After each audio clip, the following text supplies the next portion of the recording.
In today's video, I'm going to teach you how to connect Zapier to GoHighLevel. By the end, you'll have a simple automation that starts in GoHighLevel and continues in Gmail, so new activity can automatically trigger an email. Start by heading to zapier.com and signing into your account. Once you're in the dashboard, look to the top left and click Create. From the options that appear, choose Zaps. A Zap is Zapier's term for an automated workflow made up of a trigger and one or more actions. In the new Zap editor, begin by setting up your trigger.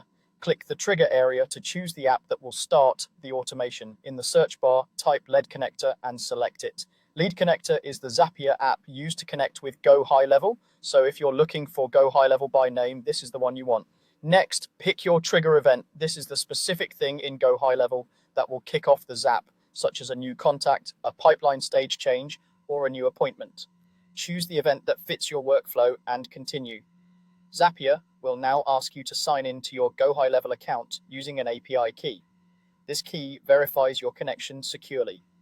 You can generate an API key from your GoHighLevel account settings. Use the appropriate key for the location or account you want to connect and keep it private. Paste the key when prompted and confirm the connection. Click Continue, then test your trigger.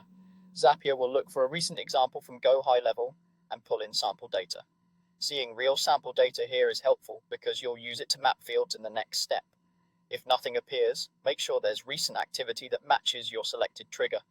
With the trigger working, move to the action. Click Action to set what should happen next. In the search bar, type Gmail and select it.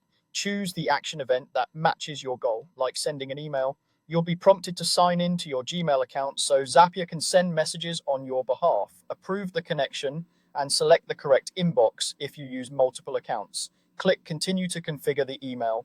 Use data from the trigger to fill fields like the recipient's address, subject line, and body. For example, insert the contact's email from the trigger into the To field and reference their name or appointment details in the subject and message. Finally, click Test to send a live test using your sample data. Review the result to confirm everything looks correct. That's it. Your Zap now connects Zapier to GoHighLevel through Lead Connector and performs your chosen Gmail action.